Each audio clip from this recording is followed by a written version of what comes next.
নমস্কাৰ, মই তৌহিদুৰ হুছেইন। আজি এইখন ভিডিঅ'ত আমি আলোচনা কৰিম দশম শ্ৰেণীৰ গণিতৰ চেপ্টাৰ R1। এই চেপ্টাৰৰ প্ৰথমতে 1 নম্বৰত দিয়া আছে তলৰ কোণটো অনুপাত একতা সমানুপাত হ'ব। তাৰমানে এই 1 নম্বৰৰ যিকেইটা প্ৰশ্ন দিয়া আছে সেইকেইটা প্ৰশ্ন আমি কি কৰিব লাগে, সমানুপাত হয় নে নহয় পৰীক্ষা কৰিব লাগে। এই নম্বৰত দিয়া আছে 12:21 এটা অনুপাত, আনটো অনুপাত দিয়া আছে 32:56। এই দুটা অনুপাত আমি সমানুপাত হয় নে নহয় আমি পৰীক্ষা কৰিব লাগে।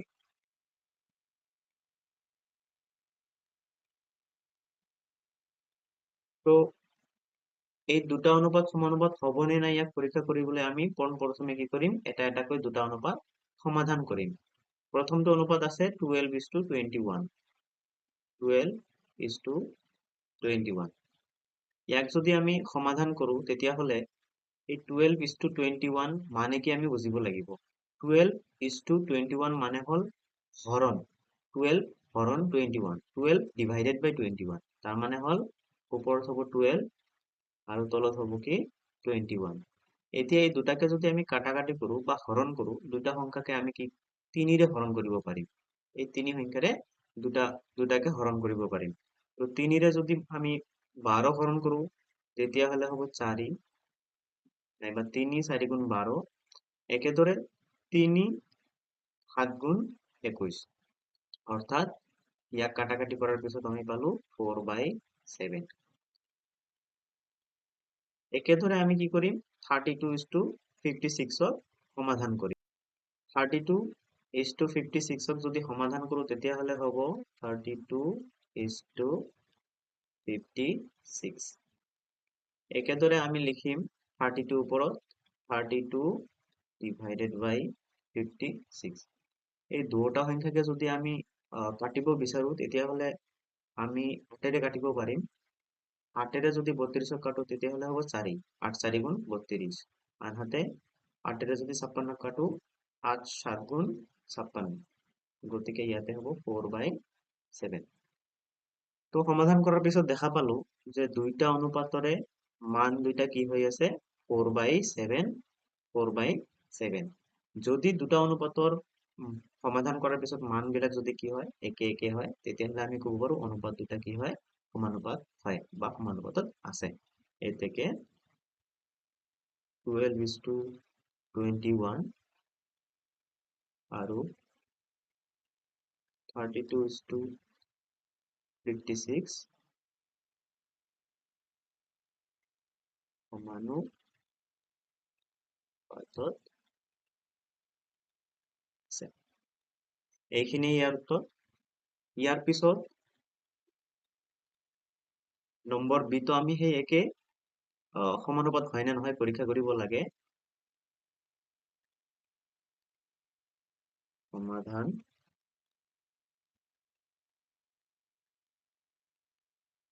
দিয়া আছে 18:30। ইয়াক যদি সমাধান কৰো ওপৰত হ'ব 18, তলত হ'ব 30। দুটাকে যদি আমি দেখো কি সংখ্যাৰে কাটিব পাৰো, তেতিয়াহ'লে 6 সংখ্যাৰে কাটিব পাৰিম। 6 6ৰ গুণ 9 পৰিলে 18 পাম আৰু 6ৰ গুণ 9 পৰিলে 30 পাম। এতিয়া 6 কিমান গুণ 18, 6 3 গুণ 18 আৰু 6 কিমান গুণ 30, 6 5 গুণ 30। গতিকে ওপৰত থাকিব 3, তলত থাকিব 5। একেদৰে আমি যদি 14:21 সমাধান কৰো তেতিয়াহ'লে 14 হ'ব ওপৰত, আনহাতে 21 হ'ব তলত। এতিয়া এই দুটাক যদি কাটাকাটি কৰিবলৈ বিচাৰো তেতিয়াহ'লে আমি দুটা সংখ্যাকে দেখিব পাৰিম 7ৰে হৰণ যায়, 7ৰে হৰণ যায়।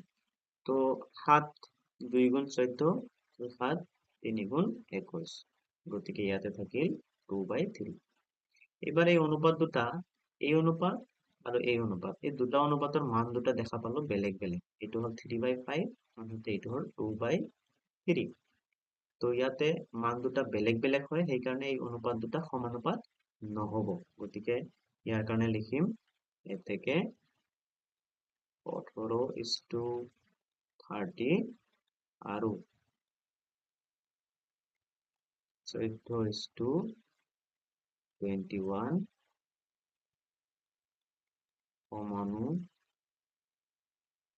সমানুপাতত নাই। এই সংখ্যাবিলাক মই বুজোৱাৰ কাৰণে লিখিছো, এই সংখ্যাবিলাক আমি লিখিব নালাগে।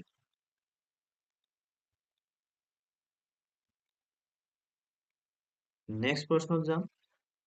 নেক্সট প্ৰশ্ন দিয়া আছে আমাক 22:33। ইয়াক যদি সমাধান কৰো তেতিয়াহ'লে হ'ব 22/33। 22 আৰু 33 এই দুটা সংখ্যাকে হৰণ কৰিব পাৰি 11 সংখ্যাৰে। গতিকে 11 2 গুণ 22 আৰু 11 3 গুণ 33। তো ওপৰত থাকিব 2, তলত থাকিব 3। নেক্সট অনুপাত আছে 33:24। একেদৰে 33 ওপৰত লিখিম আৰু 24 তলত লিখিম আৰু দুইটা সংখ্যাকে কাটিব পাৰিম 3ৰে। 3 11 গুণ 33 আৰু 3 8 গুণ 24। ওপৰত থাকিব 11 আৰু তলত থাকিব 8। এবাৰ দেখা পাইছো 22:33 যিটো মান হয় এইটো হয় 2/3, আনহাতে 33:24 যিটো মান হয় এইটো হয় 11/8। তো দেখা পালো মান দুটা বেলেগ বেলেগ হয়, সেইকাৰণে এই অনুপাত দুটা সমানুপাত হ'ব।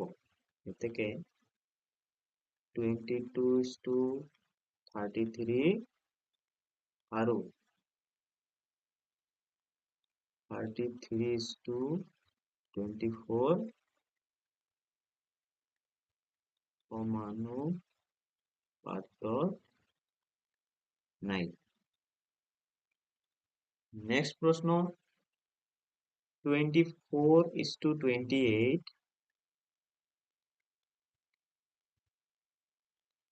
আৰু এটা আছে 20:25। তো দুটাকে আমি সমাধান কৰিম। ইয়াতে 24:28 তাৰ মানে হ'ল 24 divided by 28।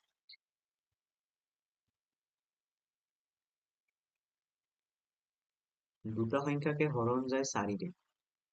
4 6 গুণ 24, 4 7 গুণ 28। তো ইয়াতে থাকিব 6/7। একেদৰে 20:25ক আমি লিখিব পাৰিম 20 divided by 25 আৰু দুটা সংখ্যাকে কাটিব পাৰিম 5ৰে। তো 5 কিমান গুণ 20, 5 4 গুণ 20 আৰু 5 5 গুণ 25।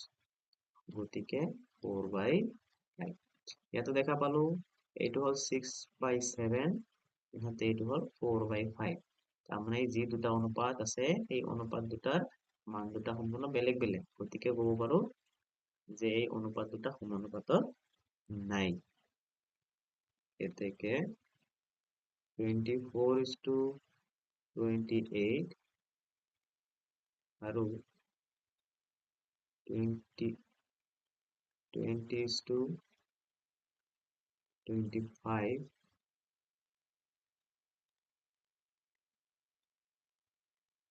সমানুপাতত নাই।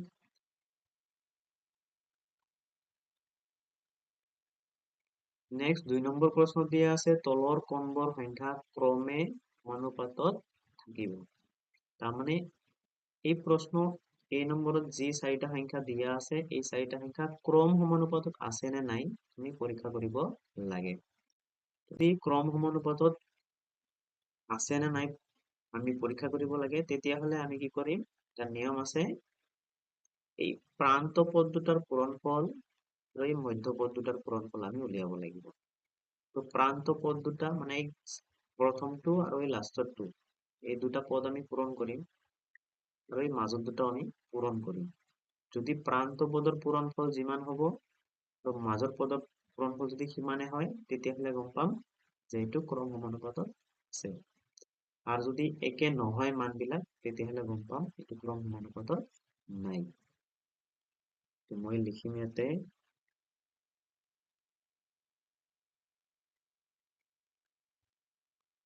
তো পদৰ পূৰণফল।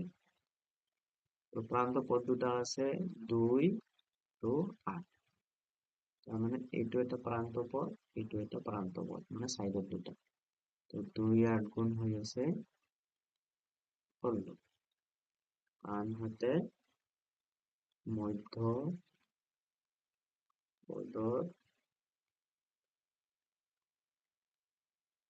পূৰণফল মধ্য পদৰ পূৰণফল মানে এই মাজত দুটাৰ পূৰণফল মাজত দুটা আছে কি 6 into 6 তো 6 6 গুণ হয় 37 তো ইয়াতে দেখা পাইছো প্ৰান্ত পদ দুটাৰ পূৰণফল হৈছে 16 আৰু মধ্য পদ দুটাৰ পূৰণফল হৈছে 36 গতিকে এই মান দুটা সম্পূৰ্ণ বেলেগ তো যদি সম্পূৰ্ণ বেলেগ হয় মান দুটা তেতিয়াহ'লে আমি ক'ব পাৰিম ক্ৰম সমানুপাতত নাই আৰু যদি একে হয় তেতিয়াহ'লে ক্ৰম সমানুপাতত আছে লিখিব পাৰি এতেকে 2, 6, 6,8 ক্ৰম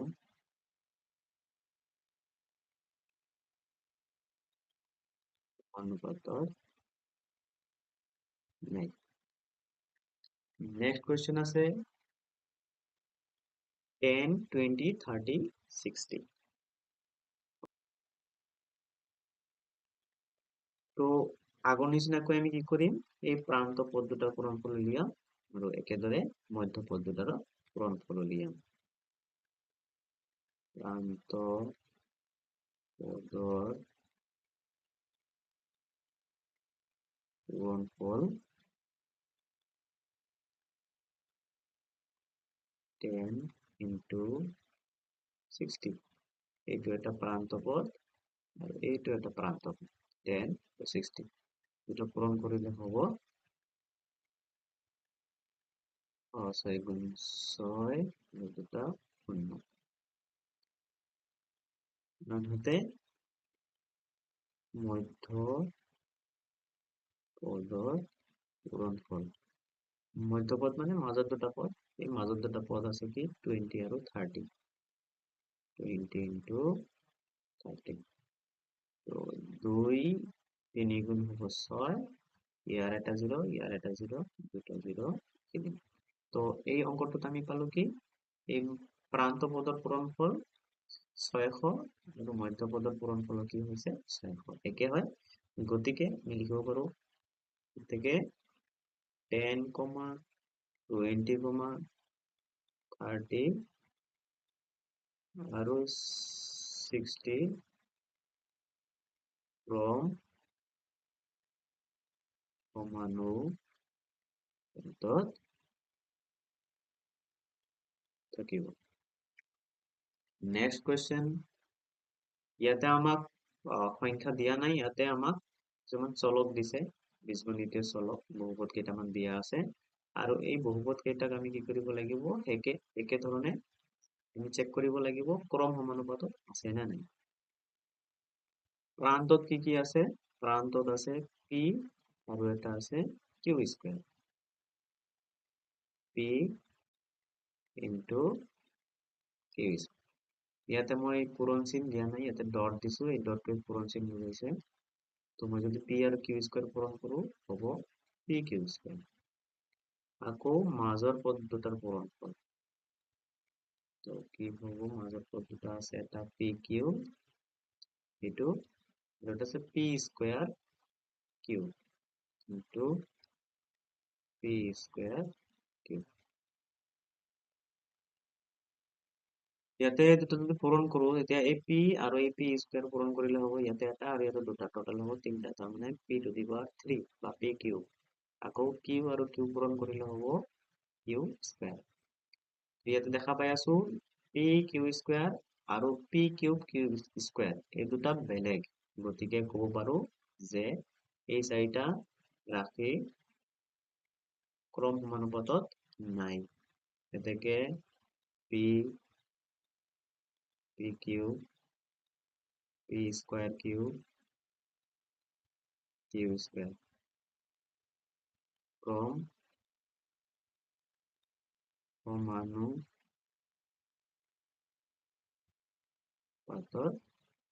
নাই নেক্সট কোয়েশ্চন দিয়া আছে 6 24 30 তো প্ৰান্ত পদৰ পূৰণফল মধ্য পদৰ পূৰণফল। প্ৰান্ত পদ দুটা কি দিয়া আছে? 6 আৰু এটা 30।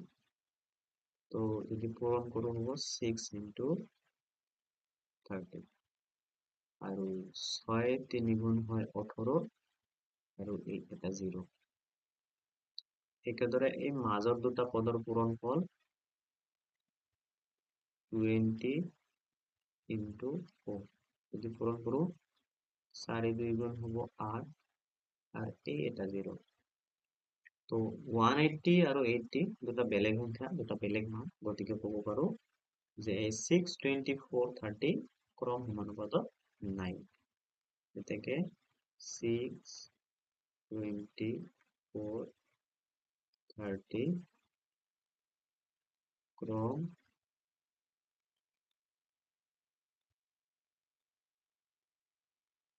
সমানুপাতত নাই। নেক্সট প্রশ্ন দিয়া আছে খালি ঠাই পুৰোৱা। 3 নম্বৰ। ইয়াতে আমাক এটা ফৰ্মুলা দিয়া আছে বৃত্তৰ কালি a ইকুৱেল পাই r স্কয়াৰ। আমি আগতেও পাই আহিছো a ইকুৱেল পাই r স্কয়ার। ইয়াতে দিয়া আছে যদি a বাঢ়ে তেন্তে r কি হ'ব আৰু r যদি কমে তেন্তে a কি হ'ব। তো এই প্রশ্নটো কৰাৰ আগতে, সমাধান কৰাৰ আগতে আমি আগতে পাই অহা কিছুমান বেসিক সমানুপাতৰ ধাৰণা আমি বুজিব লাগিব। তো সমানুপাত আৰু ব্যস্তানুপাতৰ বিষয়ে আমি ক্লাস 7 আৰু 8 অলৰেডি শিকি আহিছো। তথাপিও এই প্ৰশ্নটো বুজিবলৈ আমি এইবিলাক আকৌ এবাৰ ৰিভিজন কৰিম। তো আমি আগতে পাইছিলো প্ৰত্যক্ষ সমানুপাত, প্ৰত্যক্ষ সমানুপাত আৰু আন এটা পাইছিলো পৰোক্ষ সমানুপাত। পৰোক্ষ সমানুপাতক কেতিয়াবা ব্যস্তানুপাত বুলিও কোৱা হয় আৰু প্ৰত্যক্ষ সমানুপাতক সমানুপাত বুলিও ক'ব পাৰি। এতিয়া প্ৰত্যক্ষ সমানুপাত মানে কি? মই ধৰি লৈছো এটা ৰাশি a আৰু আন এটা ৰাশি b। এতিয়া এই a ৰাশিৰ মান যদি মই বঢ়াই দিওঁ তেতিয়া b ৰ মান যদি লাহে লাহে বাঢ়ে তেতিয়াহ'লে ইয়াক ক'ব প্ৰত্যক্ষ সমানুপাত বা a b ৰ লগত প্ৰত্যক্ষভাৱে বিচৰণ কৰে। নাইবা এনেকুৱা হ'ব পাৰে a ৰ মান যদি মই কমাই দিওঁ, ঠিক যদি ইয়াৰ লগে লগে b ৰ মানো কমি যায় তেতিয়াহ'লে সেই a আৰু b একে প্ৰত্যক্ষ সমানুপাত বা প্ৰত্যক্ষভাৱে বিচৰণ কৰা বুলি কোৱা হ'ব। মই এইটোক যদি উদাহৰণ দি বুজাই দিওঁ, ধৰি লৈছো মোৰ লগত চিপছৰ পেকেট আছে আৰু দাম আছে, প্ৰাইচ আছে দাম। তো মই যদি কওঁ এটা চিপছৰ দাম কিমান? 5 টকা। চিপছৰ পেকেট এটা আছিল, দাম হ'ল 5 টকা। এতিয়া যদি দুটা বনাই দিওঁ, চিপছৰ পেকেট যদি বঢ়াই দিওঁ, এটাৰ পৰা দুটা বনাই দিওঁ, তেতিয়াহ'লে প্ৰাইচ হ'ব 5ৰ পৰা 10। ঠিক একেদৰে যদি মই 3 কৰি দিওঁ, তিনটা চিপছ, তো তিনটা চিপছ হ'ব 15। তো মই ইয়াতে দেখা পাই আছো যে চিপছৰ পেকেটৰ সংখ্যা যিমান বঢ়াই আছো ইয়াৰ দাম লাহে লাহে বাঢ়ি আছে। তাৰমানে এই যে বাকী এটা ৰাশিৰ লগত যদি আন এটা ৰাশি কি হয়, যদি বাঢ়ে নাইবা এটা ৰাশিৰ লগত যদি আন এটা ৰাশি কমে তেতিয়াহ'লে ইয়াক কি বুলি কোৱা হয়? প্ৰত্যক্ষ সমানুপাত বুলি কোৱা হয়। আনহাতে পৰোক্ষ সমানুপাত মানে কি? যে এটা ৰাশি যদি বাঢ়ে আন এটা ৰাশি যদি কমে তেতিয়া ইয়াক কি বুলি কোৱা হয়? পৰোক্ষ সমানুপাত। নাইবা এটা ৰাশিৰ মান যদি কি হয়? কমি যায়, কিন্তু ইয়াৰ লগে লগে আন এটা ৰাশিৰ মান যদি কি হয়? বাঢ়ি যায়, উল্টা হয়, তেতিয়াহ'লে ইয়াক কি কোৱা হ'ব? পৰোক্ষ সমানুপাত বুলি কোৱা হ'ব। ইয়াতে 3 নম্বৰ প্ৰশ্ন দি আছে a ইকুৱেল পাই r স্কয়াৰ, আৰু এই a ইকুৱেল পাই r স্কয়াৰ প্ৰত্যক্ষ সমানুপাত হয় নে পৰোক্ষ সমানুপাত হয় সেইটো আমি আগত বুজিব লাগিব। ইয়াতে মেইনলি দুটা চলক আছে a আৰু r। a মানে হ'ল কালি এৰিয়া, r মানে হ'ল ৰেডিয়াছ মানে হ'ল ব্যাসাৰ্ধ, কোনো বৃত্তৰ ব্যাসাৰ্ধ। তো এইটো অলপ প্ৰেক্টিকেলি ভাবিলে তুমি দেখিব পাৰিম যে এটা বৃত্ত যদি আঁকো মই, এই বৃত্তটোৰ ভিতৰৰ অংশখিনি কি বুলি কোৱা হয়? ইয়াক এৰিয়া বুলি কোৱা হয়। ঠিক আছে? আৰু এই বৃত্তটোৰ কেন্দ্ৰৰ পৰা ইয়াৰ চাইডত যদি দাগ টানো বা জইন কৰাই দিওঁ তেতিয়াহ'লে ইয়াক কোৱা হয় ইয়াৰ ব্যাসাৰ্ধ। আচ্ছা, ধৰি লও এই বৃত্তটোৰ এটা পাৰ্টিকুলাৰ এৰিয়া আছে, এৰিয়া অনুযায়ী কি আছে ইয়াৰ ব্যাসাৰ্ধ আছে। আচ্ছা, মই যদি এৰিয়াটো বঢ়াই দিওঁ, এৰিয়াটো ডাঙৰ কৰোঁ, এই বৃত্তটোৰ এৰিয়াতকে এই বৃত্তটোৰ এৰিয়া কি হ'ব ডাঙৰ কৰিম, নিশ্চয় কি হ'ব ইয়াৰ কেন্দ্ৰৰ পৰা ইয়াৰ পৰিধিৰ দূৰত্বটো বাঢ়ি যাব। ইয়াৰ ব্যাসাৰ্ধ কি আছিল কম আছিল, ইয়াৰ ব্যাসাৰ্ধ কি হ'ব বেছি হ'ব। তাৰমানে দেখা পাই আছো ইয়াৰ যদি মই এটা বৃত্তৰ যদি এৰিয়া মই যদি বঢ়াই দিওঁ তেতিয়াহ'লে ইয়াৰ ব্যাসাৰ্ধ কি হৈ আছে বাঢ়ি আছে। তো মই ইয়াতে লিখিব লাগিব যদি এ বাঢ়ে তেন্তে আৰ বাঢ়িব। ঠিক একেদৰে যদি আৰ কমে, যদি আৰটো আৰু সৰু কৰি দিওঁ তেতিয়াহ'লে ইয়াৰ এৰিয়া এ কি হ'ব কমিব, কমিব বা কমে লিখি যাব। 2 নম্বৰ প্ৰশ্ন দিয়া আছে এখন গাড়ীৰ ভ্ৰমণৰ সময় টি আৰু দূৰত্ব ডি সম্বন্ধটো তলৰ তালিকাত দিয়া ধৰণৰ। তাৰমানে এখন গাড়ীৰ ভ্ৰমণৰ সময়ত টি বুলি ধৰি লৈছে আৰু দূৰত্ব ডি, তাৰমানে এই টিৰ মানবিলাক এইবিলাক সময় আৰু এই ডিৰ চিধাচিধিকে যিবিলাক মান আছে এইবিলাক ডিষ্টেন্স, দূৰত্ব। তো এই দুটা ৰাশি আমাক দিয়া আছে, দুটা ৰাশিৰ মান দিয়া আছে। তো এই দুটা ৰাশিৰ মানটো চাই বা এই টেবিলটো চাই আমি কি কৰিব লাগিব, এই খালী ঠাইবিলাক ফিল আপ কৰিব লাগিব। পোনপ্ৰথমে এ নম্বৰ প্ৰশ্ন দি আছে টি আৰু ডি এ ডেশ ভাৱে বিচৰণ কৰে, তাৰমানে প্ৰত্যক্ষভাৱে নাইবা পৰোক্ষভাৱে বিচৰণ কৰে সেইটো লিখিব লাগে। তো আমি যদি টেবিলটো ভালকে লক্ষ্য কৰো তেতিয়াহ'লে দেখিম টিৰ যিবিলাক মান আছে লাহে লাহে কি হৈছে বাঢ়ি গৈছে। টিৰ মান 1 ৰ পৰা 2, 2 ৰ পৰা 3, 3 ৰ পৰা 4 লাহে লাহে এক এককে বাঢ়ি গৈছে। একেদৰে ডিৰ মানো কি হৈছে লাহে লাহে বাঢ়ি গৈছে, 4 ৰ পৰা 8, 8 ৰ পৰা 12, 12 ৰ পৰা 16 এনেকে বাঢ়ি গৈছে। তাৰমানে অলপ আগতে আমি বুজিছো যে এটা ৰাশিৰ লগত যদি আন এটা ৰাশি একেলগে বাঢ়ে নাইবা এটা ৰাশিৰ লগত যদি আন এটা ৰাশি একেলগে কমে তেতিয়াহ'লে সেই দুটা ৰাশিক কি বুলি কোৱা হয় প্ৰত্যক্ষভাৱে বিচৰণ কৰা বুলি কোৱা হয়। তো মই ইয়াতে লিখিম প্ৰত্যক্ষভাৱে বিচৰণ কৰে। নেক্সট বি নম্বৰ প্ৰশ্ন দি আছে যদি P6 হয় তেতিয়াহ'লে D কিমান হয়, D ওলাব লাগে। তো যদি টিৰ মান 6 হয়, এই যে টিৰ চিধাচিধিকে যদি দেখা পাওঁ টিৰ মান যদি 6 হয় তেতিয়াহ'লে ইয়াৰ চিধাচিধিকে ইয়াতে এই খালী ঠাই ডিৰ মান কিমান হ'ব, এই ডিৰ মানটো কিমান হ'ব ওলাব লাগে। তো যদি নৰ্মেলি আমি এই টেবিলটো চাওঁ তো এনে ক'ব পাৰিম যে কিমান হ'ব। তলৰ লাইনত কি আছে 4, 8, 12, 16, 20, তাৰমানে 4 ঘৰৰ নেওতা বা 4 গুণিতক বিলাক আছে ইয়াতে। তো 4, 4 1 গুণ 4, 4 2 গুণ 8, 4 3 গুণ 12, 4 4 গুণ 16, 4 5 গুণ 20, 4 6 গুণ কিমান হ'ব 24, 4 7 গুণ 28, 4 8 গুণ 32। ঠিক একেদৰে আমি এনেকে ফিল আপ কৰি যাব পাৰোঁ। একেদৰে ইয়াতে যদি টেবিলটো ফিল আপ কৰোঁ তেতিয়াহ'লে ইয়াতে কি হ'ব 6, 6ৰ পিছত 7, যিহেতু এক এককে বাঢ়ি গৈছে ইয়াতে হ'ব কি 8, ইয়াতে হ'ব কি 9। তেতিয়াহ'লে সেই টেবিলটো চাই এতিয়া আমি এই খালী ঠাইবিলাক পূৰণ কৰিব পাৰিম। যদি T6 হয় তেতিয়াহ'লে D কি হ'ব, T যদি 6 হয় তেতিয়াহ'লে D হ'ব 24। যদি D28 হয় তেতিয়াহ'লে T কিমান হ'ব, যদি D28 হয় ইয়াত T কিমান হ'ব, T পালো আমি 5।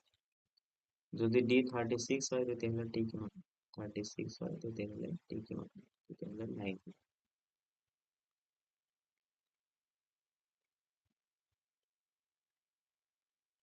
নেক্সট প্রশ্ন দিয়া আছে যদি P directly proportional to Q, P equal 6 হলে Q 30, P equal 2 হলে Q এর মান কিমান, Q এর মান কিমান হবে। তো প্রথমে আমি এইখিনি বস্তু বুজিব লাগিব P proportional to Q, তার মানে যদি এনেকে দিয়া থাকে P proportional to Q তার মানে ইয়াতে এই রাশি দুটা প্রত্যক্ষ সমানুপাত, আনহাতে যদি এনেকে দিয়া থাকে P indirectly proportional to Q তেতিয়াহ'লে এই দুটা ৰাশিক আমি ভাবিম ব্যস্তানুপাতত আছে বা পৰোক্ষ সমানুপাতত আছে। ইয়াতে যদি পি ডাইৰেক্টলি প্ৰপৰ্চনেল থাকে তেতিয়াহ'লে পিৰ মান বঢ়াৰ লগে লগে কিউৰ মানো বাঢ়িব আৰু পিৰ মান কমাৰ লগে কিউৰ মানো কমিব। আচ্ছা, এই যিখিনি মান দিয়া আছে পি যদি 6 হয় কিউ 30 হয়। কি কৈছে, যদি পিৰ মান 6 হয় তেতিয়াহ'লে কিউৰ মান হ'ব 30। ঠিক একেদৰে যদি পিৰ মান 2 হয়, পিৰ মান যদি 2 হয় তেতিয়াহ'লে কিউৰ মান কি হ'ব, এই মানটো ওলাব দিছে। তো পি আৰু কিউ কি আছে, প্ৰত্যক্ষ সমানুপাত আছে। তো আমি আগৰ ক্লাছবিলাকত পাই আহিছো যে প্ৰত্যক্ষ সমানুপাত হ'লে 6 ডিভাইডেড বাই 30 ইকুৱেল 2 ডিভাইডেড বাই যিটো ওলাব লাগে সেইটো। তো মই এইটো ধৰি ল'ম x বুলি ধৰি ল'ম। তো 6 বাই 30 ইকুৱেল 2 বাই x। তো বজ্ৰকৰণ কৰি ল'ব 6 ইনটু x 6x, আনহাতে এইফালে বজ্ৰকৰণ কৰিলে হ'ব 2 ইনটু 30। আমি x টো ৰাখি দিলে 6 এইফালে পূৰণ হৈ আছে, সমান সমানৰ এইফালে গ'লে কি হ'ব, হৰণ। 2 পূৰণ 30 ডিভাইডেড বাই 6। 6 ৰে 30ক কাটিলে 5 বাৰ, 2 ইনটু 5 কিমান হ'ব, 10। তাৰমানে x ৰ মান কি, 10। তো অপশ্যন সি শুদ্ধ। 5 নম্বৰ প্ৰশ্নটি আছে, তলৰ তালিকাখনৰ খালী ঠাইত y ৰ মান কি হ'ব। তাৰমানে এই খালী ঠাইটোত y ৰ মান কি হ'ব ওলাব লাগে। তো যদি এনেকে দিয়া থাকে, টেবিল দিয়া থাকে আৰু এটা খালী ঠাই ফিল আপ কৰিব দিয়ে, তেতিয়াহ'লে আমি টেবিলটো ভালদৰে লক্ষ্য কৰিম। x ৰ মান দেখা পাইছো লাহে লাহে কি হৈ আছে, বাঢ়ি আছে। 1 ৰ পৰা 2, 2 ৰ পৰা 4, 4 ৰ পৰা 8, মানে ডাবল হৈ আছে। আনফালে y ৰ মান কি আছে, 32 16, মানে 32 ৰ আধা কৰিলে 16, 16 ৰ আধা কৰিলে কি হ'ব 8, আৰু 8 ৰ আধা কৰিলে কি হ'ব 4। গতিকে আমি ইয়াতে কি পাম, শুদ্ধ উত্তৰ পাম 4। নাইবা এইখিনি আমি বেলেগ ধৰণে সমাধান কৰিব পাৰো। তো বেলেগ ধৰণে সমাধান কৰিলে কি হ'ব, যদি পৰীক্ষাত কেতিয়াবা MCQ দি দিয়ে, তেতিয়া আমি কি কৰিম, এই যিহেতু এটা মান লাহে লাহে বাঢ়িছে আৰু আন এটা মান কি হৈছে লাহে লাহে কমিছে, তো দুটা ৰাশি যদি এটা বাঢ়ে আন এটা যদি কমে তেতিয়া ইহঁতক পৰোক্ষভাৱে বিচৰণ কৰা বুলি কোৱা হয়। আৰু যেতিয়া পৰোক্ষভাৱে বিচৰণ কৰা হয় তেতিয়া আমি যিকোনো 4টা আমি এনেকে মান লৈ সেই মানবিলাক কি কৰিম, পৰোক্ষ বিচৰণৰ যিটো পদ্ধতিৰ আছে সেইটো পদ্ধতিত আমি অংক কৰিম। তো যদি পৰোক্ষ বিচৰণ থাকে তেতিয়াহ'লে আমি কি কৰিব লাগে, 4 ইনটু 8 ইকুৱেল 8 ইনটু খালী ঠাই। খালী ঠাইত মই x বুলি যদি ধৰি লওঁ তেতিয়াহ'লে কি হ'ব, 4 ইনটু 8, 8 ইনটু x। 4 ইনটু 8 কৰিলে হ'ব 32, আনহাতে 8x। 32, 8 যদি এইফালে লৈ আহো হ'ব হৰণ, 8 ৰে 32ক কাটিলে হ'ব 4 ইকুৱেল x। তাৰমানে x ৰ মান কি হ'ব 4। এনেকৈ আমি